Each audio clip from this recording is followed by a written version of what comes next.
So we've got a lesson on Drowsy Maggie today, which is a traditional folk piece, and obviously played by violinists. But we're going to pinch it for the viol repertoire because it works so well on a viol. Let's look at the notes first of all. So we're in chromatic fingering, that's 1 finger per fret to begin with.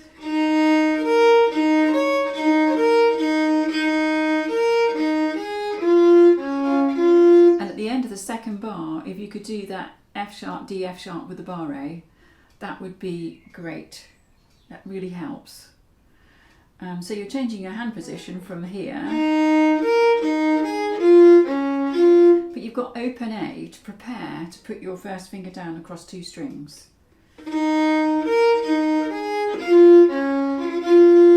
Yeah. Okay, and the next bar then, so this is bar 1, 2, 3.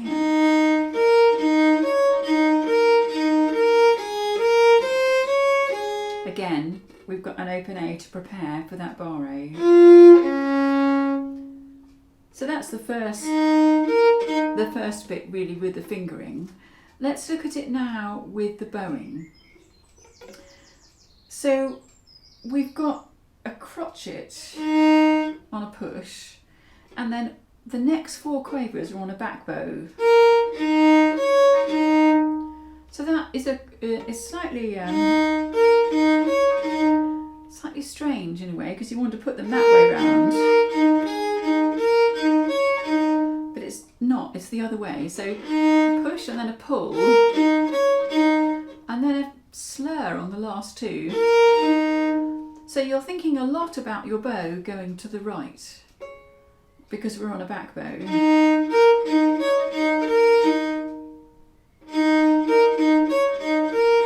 Slightly counterintuitive, this. And because it happens bar after bar, it almost gets harder because you have to keep that coordination going. But if you understand that you're doing mostly working towards the right on back bows, I think it helps.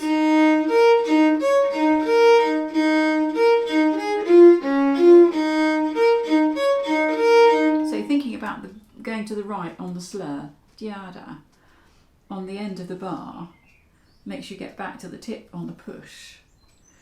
And at the moment, because I'm bowing it slowly, I'm thinking about going forward and back, only very slightly. And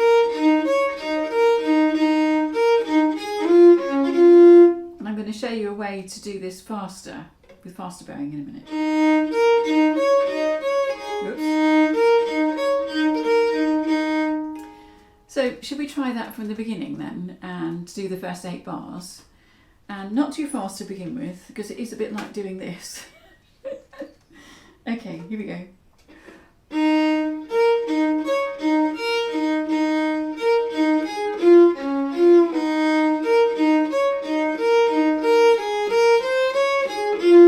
And I'm sorry if you missed that, because I didn't count you in, did I? Okay, here we go. 1, 2, 3, 4.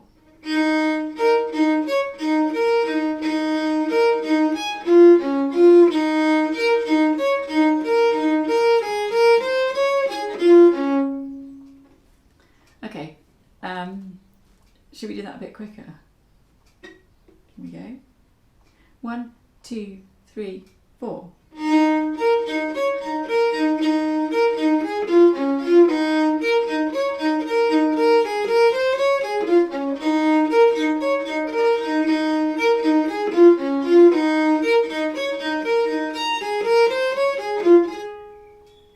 So that's going to take slow practice to get it right and get the coordination going. But I've stayed in chromatic fingering, that's 1 finger per fret, all the time there, and thinking forward and back. Okay. Let's look at the fingering on the next section. This is where it goes.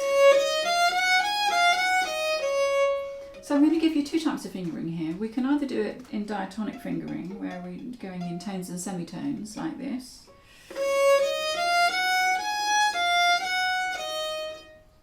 So open 2 and 4 fingers down for when you get to the top A, and my fingers are really quite curled. My first finger is almost on the nail, and of course, when you put 4 fingers down, it's not 4 fingers down, clamp it to the fingerboard. It's transferring the weight to the finger that you're playing on.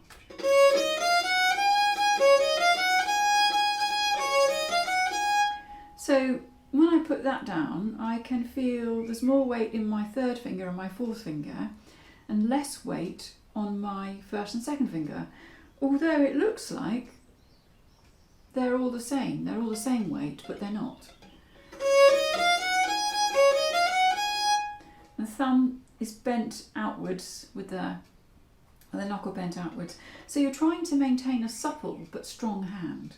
So that's the diatonic fingering, straight up.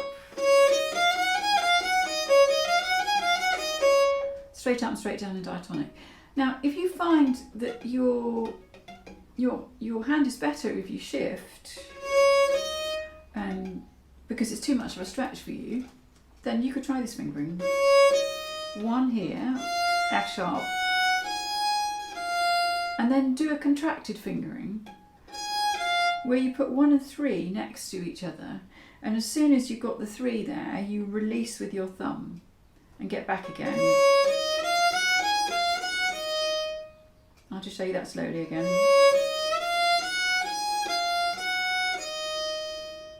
There's advantages and disadvantages, isn't there? This might be more comfortable, but then you have to shift.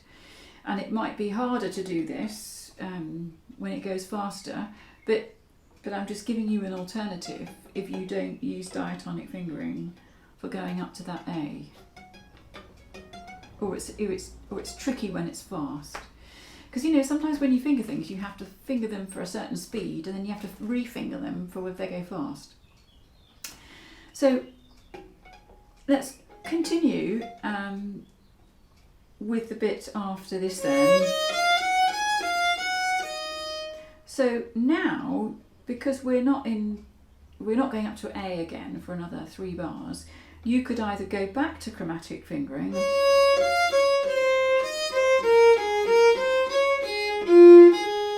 or you can stay in diatonic fingering.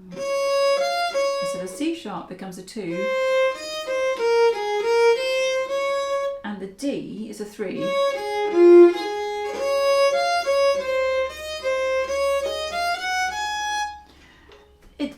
I think personally I would probably stay in diatonic fingering, but if you're new to diatonic fingering and it feels more secure to go back to chromatic for those 3 bars, then that's absolutely fine. You have to go back to diatonic fingering when you go up to the A again, but there we are. I think you have to work out what's best for you, but if you want to challenge yourself and think, well, actually I've only just started in diatonic fingering, so actually I think I might continue in diatonic fingering, then that would be good. So where you've got fingers that like C sharp and E in the bar, this bar, it's really good to hold those down. You don't want to be listening to this, because you're coming back to it, you might as well hold it down. So if we now go from this bit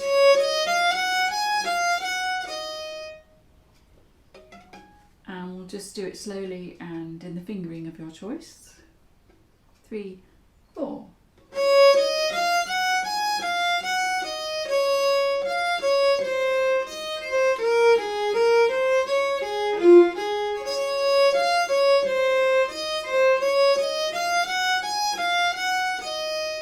We got to there. So now with the bowing, we've got to do a push bow on a slur, which is not really, probably not something we've done that often. And then we go back to the back bow here, and another back bow here, and a push bow here. So this is the traditional bowing that comes with this tune. And for fiddle players doing it this way around, starting on a down, but we're just going up the other way and copying their bowing. And I think it works. Once it gets fast, it works. So let's just go back to this bit.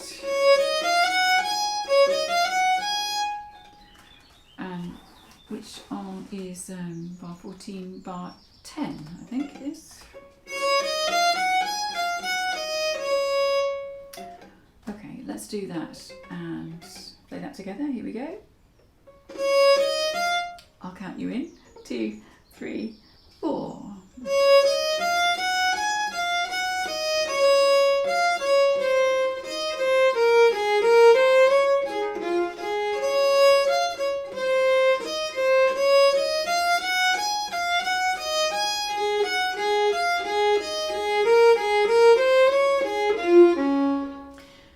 So when we do that bit with the slurring, we're getting further down the bow, aren't we? So that's quite a nice place to be for string crossing, isn't it? Not at the tip, otherwise you look like a windmill with your arm going backwards and forwards. But here, gets us down to the middle of the bow.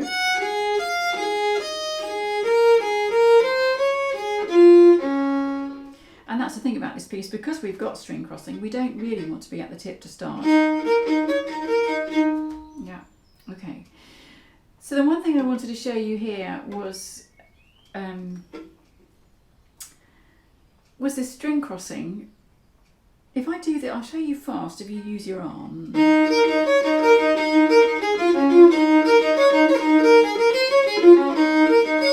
Can you see how that's quite a lot of work, isn't it? That's quite a lot of bodily effort for something. So what I'm proposing we do here is to lift the bow. And if you do it first of all just with your wrist only, so basically we've got the stick down and then we've got the stick up. So when it's up I can see through it, and when it's down I can't. But I'm not going completely up because that's a long way. I'm just going a little bit up. Enough to cross the string. So if I look down on my E string, I can see a bit of a gap. So a good way to do this, to not move your arm, is to hold your arm with the other hand.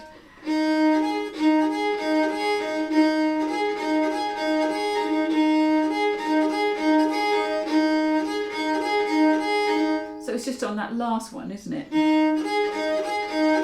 The slur.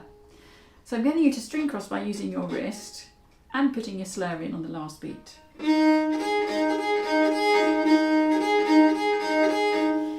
And when you're learning a new thing, you've got new muscle memory, you know you can do it if you shut your eyes. That's what we're trying to do, isn't it? Learn something new with our bodies. And of course, once you shut your eyes, you've got nothing visual, no visual references, and certainly for me then I could really feel the difference in my wrist and what was happening with my wrist.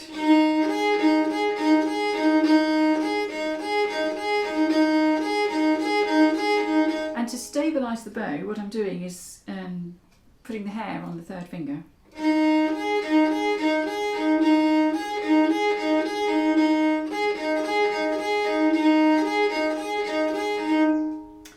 So that's just that action with the wrist. Sometimes if you only do it with the wrist, that you can not use that much bow. Sometimes you do need to put a little bit of arm into your wrist as well. But it's really important that you learn how to do this before you do add arm as well. But it's a really good way of playing fast. Let me show you.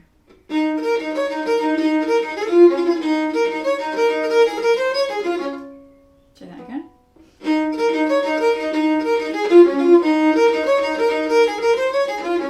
So now if I put a bit more arm to it,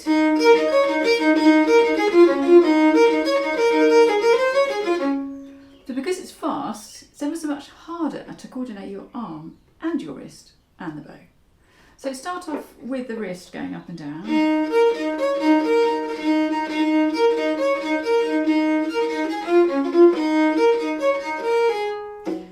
And yeah, see how that goes, going up and down. So this is an arrangement I did for the kids that I was teaching at the time. And we had a lot of fun playing it, actually. So I think I said something was bar 10 and actually it's bar 14. I was thinking that perhaps you wouldn't be having this arrangement, but I will put this arrangement on the link in the bottom of this lesson. So you're welcome to have fun with that and possibly even play along as well. Anyway, I hope you enjoyed that lesson, and I'll see you at the next one.